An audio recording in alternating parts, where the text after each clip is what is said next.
Oke, kita mulai pembelajaran hari ini. Sebelum mulai, mari kita berdoa dan mulai untuk persiapkan.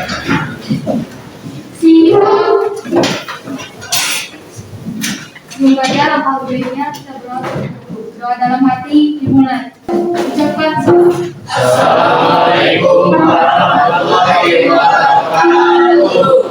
Waalaikumsalam warahmatullahi wabarakatuh. Alhamdulillah hari ini kita ketemu kembali. Semoga hari ini kita diberi kelancaran. Amin. Dan apa yang kita pelajari hari ini semoga Allah memberikan kemudahan. Bapak akan absen dulu. Apakah hadir semua? tidak Siapa yang hadir? Kafi, sakit, Pak Rey sakit, terus Lendi izin, DJ Rai sakit. Ray sakit. Rey sakit. Gimana, Mas siap? Ya. Buku siap, buku? Ya. Oke. Hari ini kita akan mulai pembelajaran. Mungkin sebelum masuk ke pembelajaran selanjutnya, sedikit Bapak akan mengulas pembelajaran sebelumnya.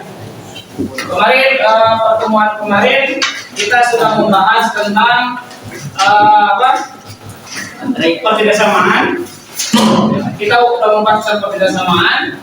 Terus kita sudah membahas tentang model pembelajaran. Ya, ingat itu nanti kita akan diulang kembali. Kenapa diulang kembali? Karena materi yang akan kita bahas hari ini adalah materi yang ada hubungannya dengan kemarin. Ya, seperti yang kemarin yang kita sudah pelajari sebagai materi prasaran hari ini. Yang pertama, kita sudah belajar tentang perbedasamaan dua variabel. Ya. Terus kita juga udah belajar tentang pemodelan. Materi yang akan kita pelajari hari ini yaitu tentang nilai optimum. Nilai optimum fungsi objektif. Itu yang akan kita pelajari hari ini. Dan Bapak harapkan setelah pembelajaran hari ini ada tujuan pembelajaran. Ingat ya, setiap pembelajaran pasti ada tujuan. Kenapa harus ada tujuan? Biar nanti di akhir kita bisa mengevaluasi apa yang tadi kita pelajari. Jadi nanti Bapak harapkan di akhir ada sesuatu yang bisa kalian pahami. Jadi tujuan pembelajaran hari ini itu pertama kita akan mengidentifikasi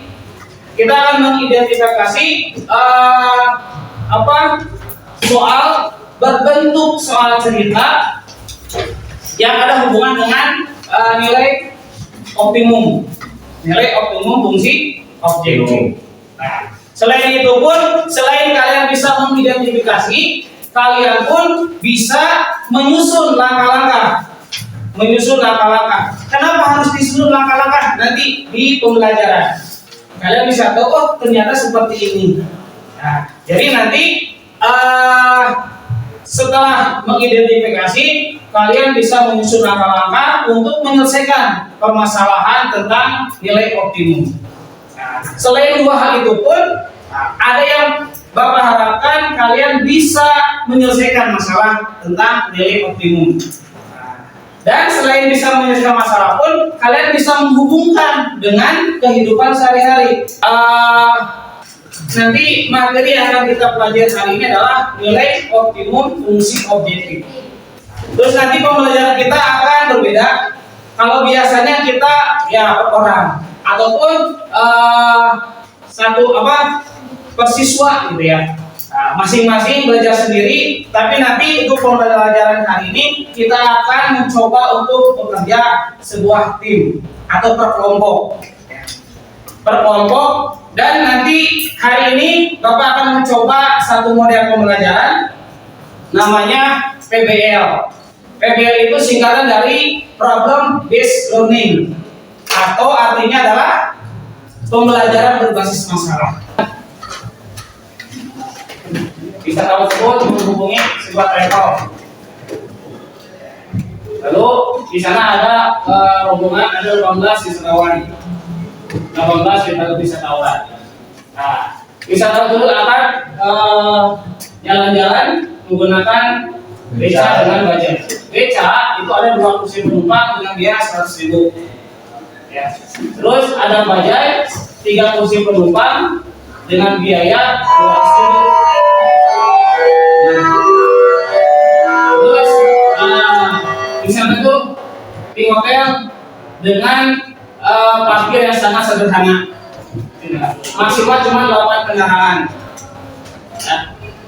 Terus dengan sehemat mungkin, paket hemat. Nah, berapa banyak beca dan berapa banyak bajai yang bisa digunakan? Coba menurut kalian penyelesaian seperti apa yang bisa diusahakan agar 18 wisatawan tadi bisa mendapatkan paket hemat? Ada yang bertanya tentang video barusan? Ada yang bertanyakan? Agar lebih kalian bisa tahu cara untuk menyelesaikannya, kita akan buat kelompok. Silakan bikin kelompok, satu kelompoknya 5 orang.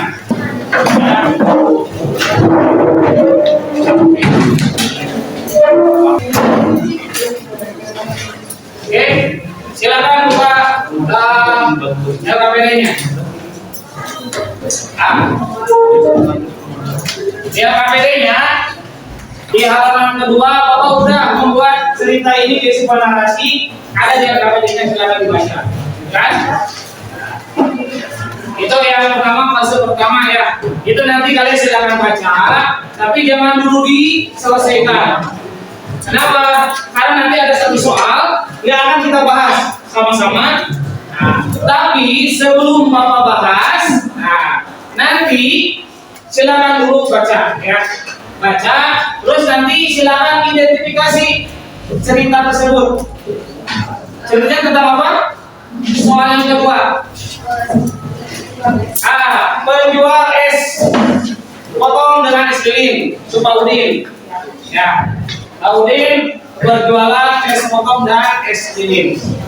Pak, soalnya sama ya, soalnya sama, tapi Bapak ubah angkanya. Ya, jadi nanti satu cerita tapi berbeda-beda angka. Biar nanti kita tahu kalau misalkan dengan modal sekian itu akan berapa. Ya, di dalam cerita itu. Ya.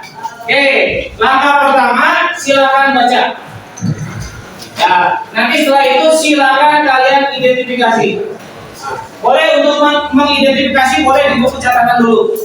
Ya, boleh di buku catatan dulu. So, silakan. Bapak kasih waktu cukup 5 menit. Cukup. Oke, silakan untuk mengidentifikasi.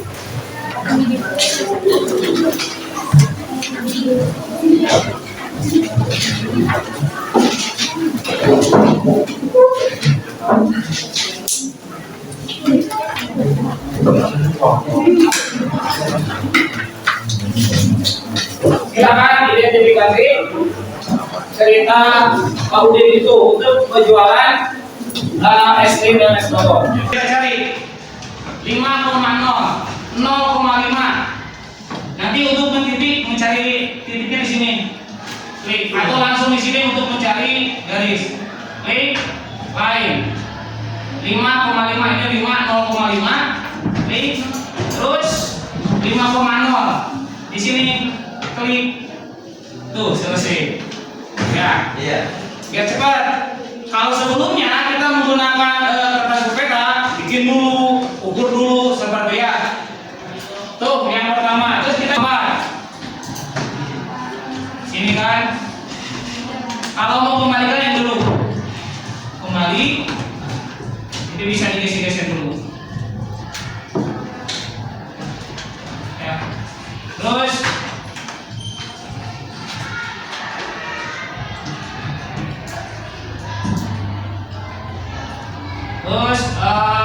line 0,4 sini 0,4 klik 6,0 di sini.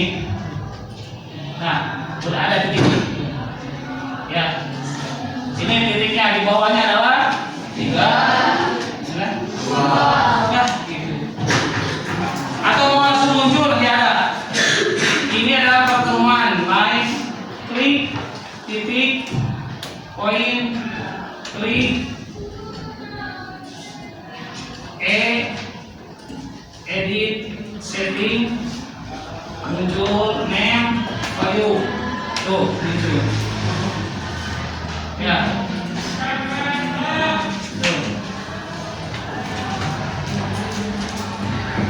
tuh udah ketemu jadi ketemunya ya.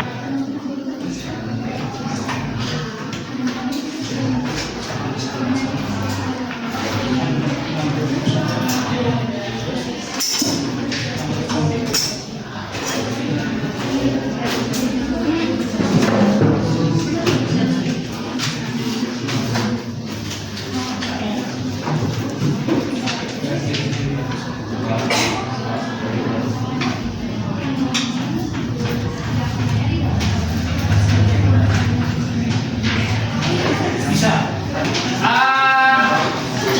Ada dua pendapat tentang diarsir ya. Ada menurut dua pendapat, dua cara. Ada yang menggunakan sesuai dengan uji titik ketika mengarsirnya, ya mencari daerah penyelesaian.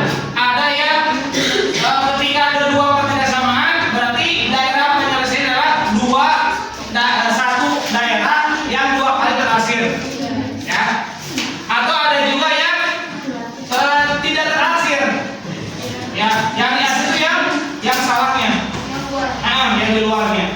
Ketika uji titik betul, ambil yang salahnya, salah. Jadi ada satu daerah yang kosong. Itulah jawabannya. Misalkan daerah yang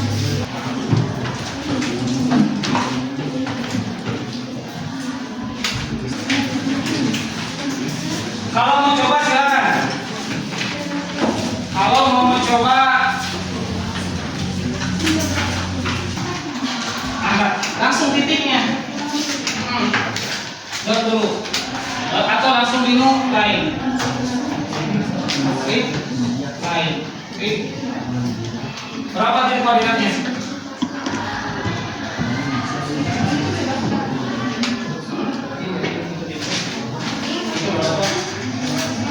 Oh, dipakai itu di bawah sana.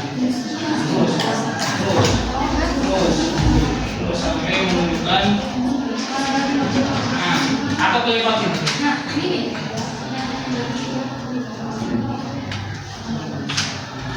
Ya. So.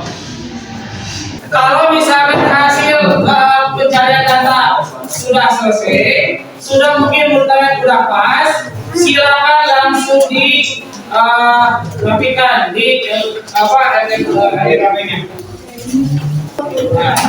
Nah, itu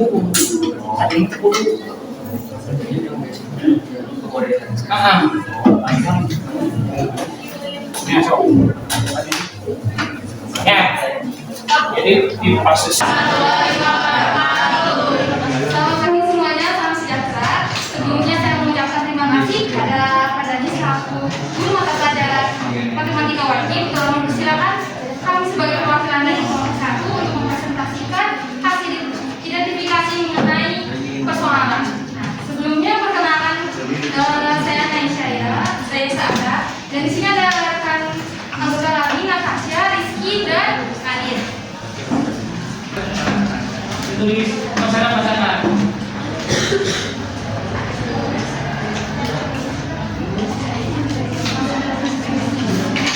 Berbasis X ditambah 300 Y lebih kecil sama dengan 60.000. Nilai ini didapatkan dari harga S potong dan S kirim plus 2. Dan nilai 650.000 didapat dari modal awal untuk usaha penjualan S. Nah, sudah kami perhitungkan yang menghasilkan 0,150 dan 150,0. Yang pertama itu menentukan 0,150. Titik 0 adalah nilai X dan 150 adalah titik Y. Nah, ini adalah nilai matematika yang pertama, yang A. Selanjutnya 150,0. 150 itu merupakan nilai X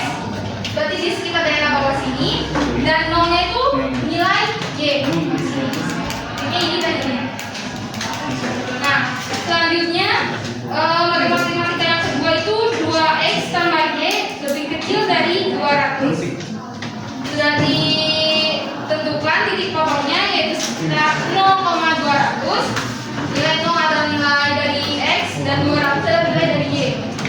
Ini titiknya yang ditandahkan B. Lalu ada 100,0. Nilai 100 itu merupakan nilai dari kartesius X dan 0 itu dari kartesius Y.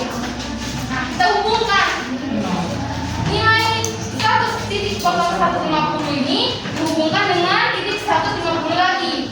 Jadi membentang seperti ini. Dari titik A ke titik B. Nah, ini tuh garis nilai matematika yang pertama.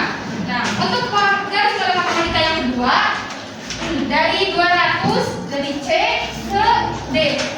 Nah, ini sudah dihubungkan nih dari kedua garis matematika yang sudah dihubungkan. Otomatis kita menemukan sebuah titik potong, titik uji. Nah, titik uji ini sudah pas dari garisnya di sini. Kita mau dilihat pas dari nilai X-nya itu 50 dan nilai Y-nya 100. Nah, bisa ditulis berarti 50,100. Oke. Nah, ini sudah nih ya. Kami menemukan dan menggambar grafik untuk menentukan titik potong dan titik ujinya. Uji yang sudah tertemu ditandai dengan kata dengan huruf X. Setelah menggambar grafik, kita langkah selanjutnya adalah menentukan nilai penyelesaian.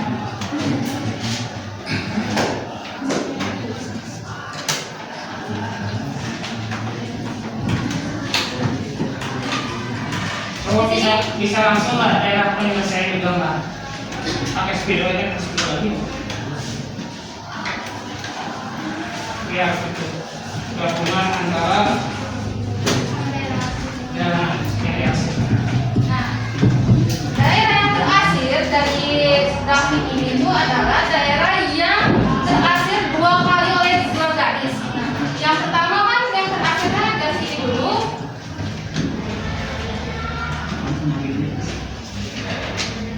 Lalu ini.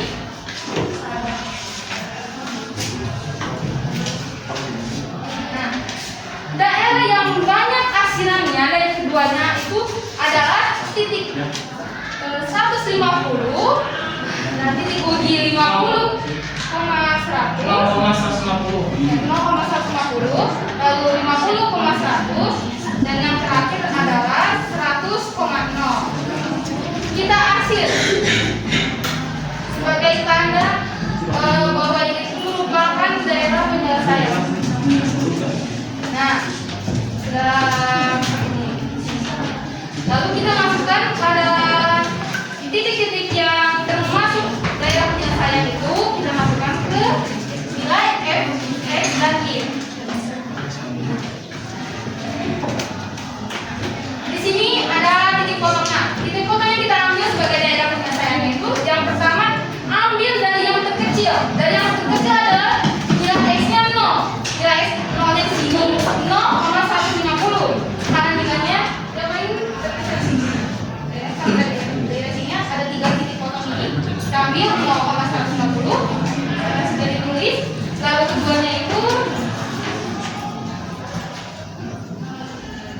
50,100 sebagai titik uji yang sudah potong.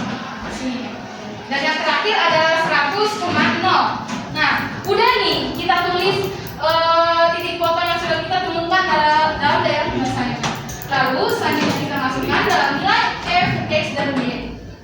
Nah, bertanya dari mana nilai ini 150X dan 100Y ini didapatkan dari harga asilin S potong per buah.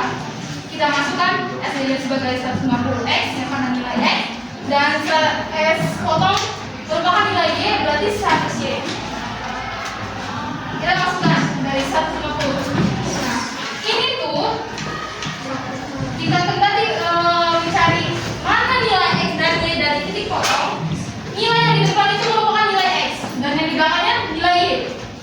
Pada itu 150 kita kurung kali 0 karena 0 itu merupakan nilai X. Nah, sedangkan ini 150 itu merupakan nilai Y. Nah, kita kalikan nih. 50 kali 0, 50. Ditambah 100 kali 0.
kecil.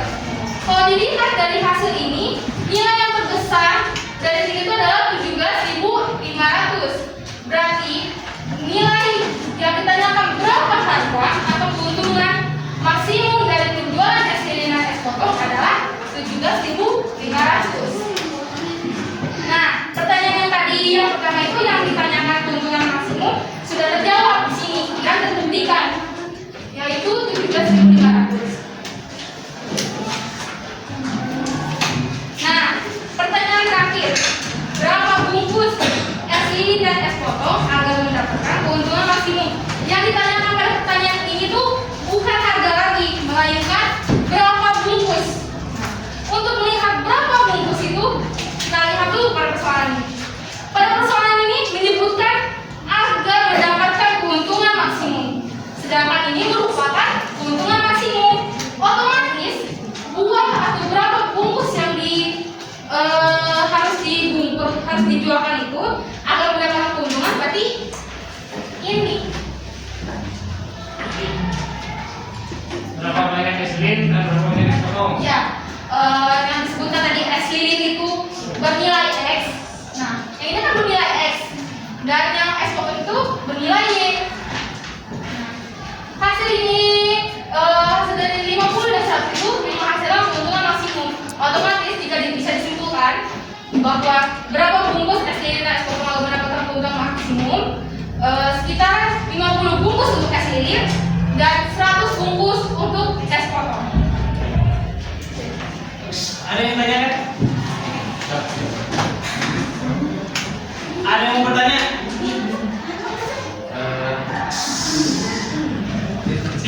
Yang barusan dikerjakan oleh didiskusikan dihasilkan oleh kelompok 1. Ya. Kan bagaimana cara menentukan masing-masing jumlah dari Nah, untuk menjawab persoalan itu tadi sudah dijelaskan pada grafik. Yang pertama itu kita harus menentukan nilai X dan Y. Nah, hasil dari kalian mengerjakan. Yang pertama tadi Bapak berikan satu masalah Pak Udin, walaupun Udin nggak punya masalah. Tapi dari masalah itu masalah keseharian, tapi kita bisa mengambil kesimpulan. Ya, oke. Bapak minta kalian coba buat satu evaluasi dari pembelajaran barusan. Ada yang memberikan evaluasi? Ya. Pengumpulan data itu memerlukan beberapa langkah untuk menentukan nilai optimum. Nah, diantaranya itu seperti tadi, membuat soal kita dulu jadi benar-benar singkat, selanjutnya membuat grafik, dan selanjutnya juga membuat nilai penyelesaian atau titik potong. Guna untuk mencari titik potong agar kita tahu berapa nilai penyelesaiannya, dan terakhir di sana akan menemukan nilai optimum, maksimum, dan minimum dari permasalahan tersebut. Oke, bagus ya. Jadi atau penyelesaian dibandingkan dengan menggunakan penentuan data. oke, bagus ya. Jadi kata kelompok 1 itu sebagian besar ada langkah-langkahnya ya seperti barusan. Oke, bagus ya. Ternyata kata kelompok 7 ternyata yang kita gunakan barusan aplikasi Google itu sangat memudahkan ya. Karena ya bagus. Nah, mungkin kalian yang merasakan dulu waktu kita belajar perbedasan dua variabel menggunakan kertas berpeta itu ribet dan sangat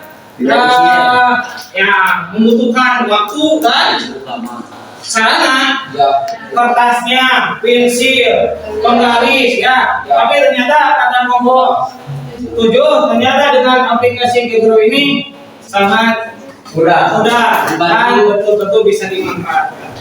Alhamdulillah pembelajaran ini cukup sekian.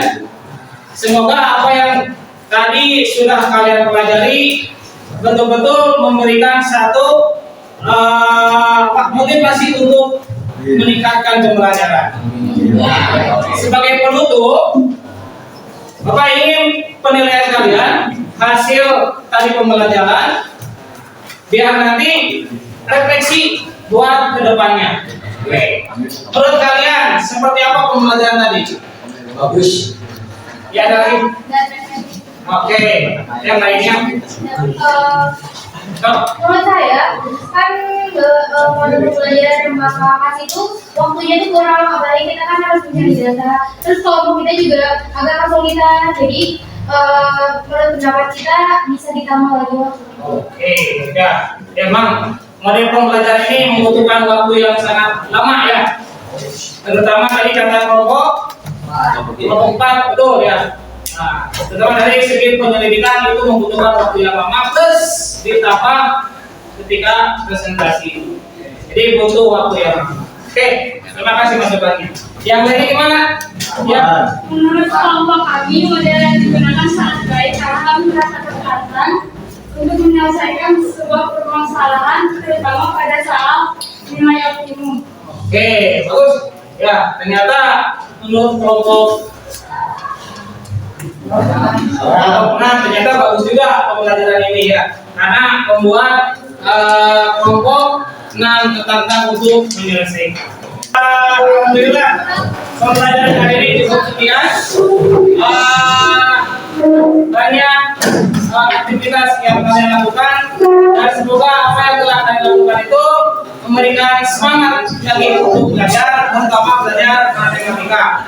Nah, terus untuk menguji lagi kemampuan kalian, nanti Bapak akan berikan satu soal, nanti silakan untuk diselesaikan.